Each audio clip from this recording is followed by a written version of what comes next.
Halo sahabat VGLSN, salam literasi, ayo membaca. Perkenalkan, nama saya Muhammad Nur dari SMA Negeri 1 Takisung dengan guru pembimbing Ibu Fatimah MPD. Pada kesempatan ini, saya akan menceritakan tentang asal-usul Pulau Datu, karya Mukhtar Wahid. Nah teman-teman, Pantai Batakan yang merupakan destinasi wisata andalan tanah laut ini selain menyajikan panorama alam berupa pantai, juga dilengkapi rumah atau penginapan, terdapat tempat bermain anak-anak dan juga pemandukan wisata. Selain itu, di pantai ini juga terdapat sebuah makam atau legenda, yaitu legenda Pulau Datu. Pulau Datu adalah sebuah pulau kecil yang berada di Batakan, Kecamatan Panyipatan, Kabupaten Tanah Laut, Provinsi Kalimantan Selatan. Dinamakan Pulau Datu karena pulau tersebut terdapat makam seorang datu atau sunan, bisa disebut juga penyebar agama Islam, yang dikenal dengan sebutan Datu Pamulutan. Dari informasi yang didapat, gelar Datu Pamulutan ini diberikan masyarakat karena kegemaran beliau menangkap burung dengan pulut. Apa itu pulut? Yaitu semacam alat untuk menyebab unggas dengan menggunakan getah dari pohon para. Nama asli dari Datu Pamulutan ini ialah Sultan Hamid bin Shah.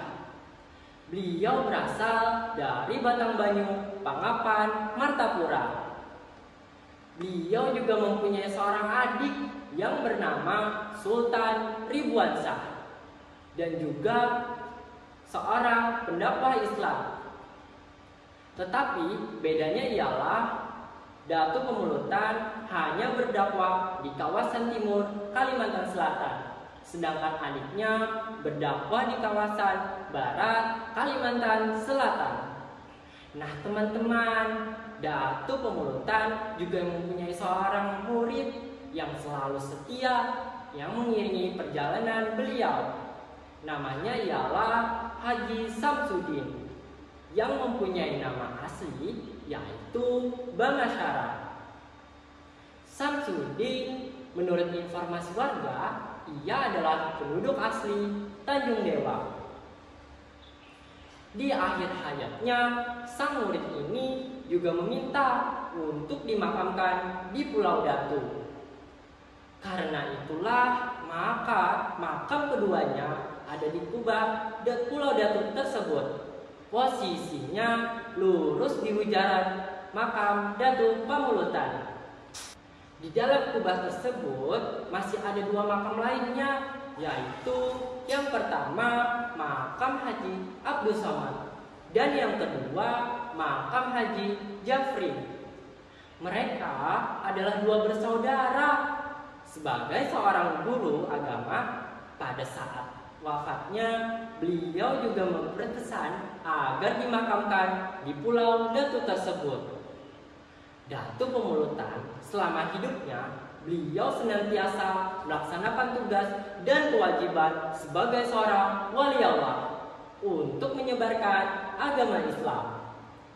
Beliau juga memiliki jiwa patriot, terbukti dengan perannya dalam mengkoordinir masyarakat desa Tanjung Dewa untuk mengusir penjajah. Yang cukup menonjol dari Datu Pamulutan ini adalah beliau sangat fanatisme dalam beragama. Beliau tegas menentukan yang halal dan yang haram, yang suci maupun yang najis. Sebelum wafat, beliau berpesan bila kelak dipanggil oleh Allah agar dikuburkan di desa Tanjung Dewa. Beliau menggaris batas tanah dengan ibu jari kaki untuk membatasi tanah tersebut agar tidak tercemar dari najis seperti kencing anjing atau binatang lainnya. Apalagi sampai diinjak penjajah kafir. Nah teman-teman, Datu Pemulutan ini wafat dan dimakamkan di Pulau Datu pada tahun 1817 Masehi. Sedangkan muridnya menyusul 8 tahun kemudian, yaitu pada tahun 1825 Masehi. Beliau wafat di Martapura. Namun mengingat pesan terakhir beliau diminta untuk dimakamkan di Pulau Datu tersebut. Maka keluarganya berupaya untuk memenuhi amanah tersebut. Saat itu transportasi menuju Batakkan masih belum sampai sekarang. Jenazah yang dibawa lewat sungai kemudian menyisir laut dengan menggunakan sampan. Nah, sampan yang digunakan menurut pandangan orang awam bukanlah sampan yang layak untuk dipakai karena bocor dan lagi kecil. Tetapi disinilah terjadi kembali keramahan beliau, yaitu dengan ridho Allah dan rahmat Allah, akhirnya sampan tersebut bisa sampai ke desa Tanjung Dewa.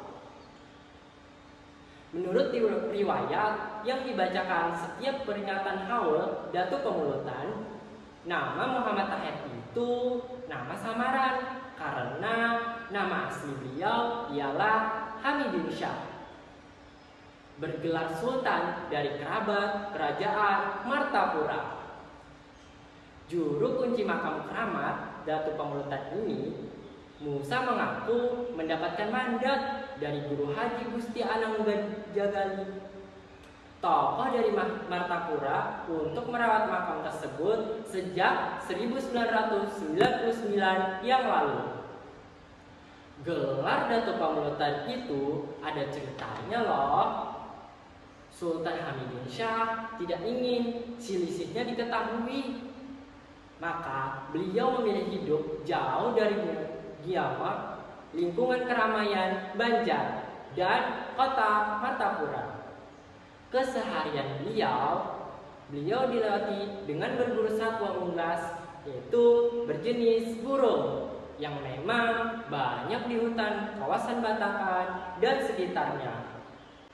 Ditemani satu murid setianya, yaitu Samsudin, Datu Pemulutan berkeliling untuk menemui warga dan berdakwah ajaran agama Islam. Komplek makam keramat Datu Pemulutan ini kini sudah dipercantik.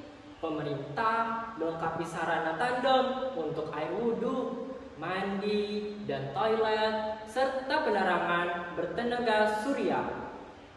Cuma penerangan tenaga surya tersebut sejak dipasang pemerintah Kabupaten Tanah Laut hanya mampu 1 pekan menerangi kawasan wilayah religi tersebut. Anak cucunya sampai sekarang tanah yang menjadi makam beliau terpisah dari daratan, berjarak sekitar 1,2 sampai dengan 1,5 kilometer. Dan sampai sekarang yang dulunya melewati pulau tersebut hanya menggunakan perahu, sedangkan sekarang sudah ada dermaga di pulau tersebut.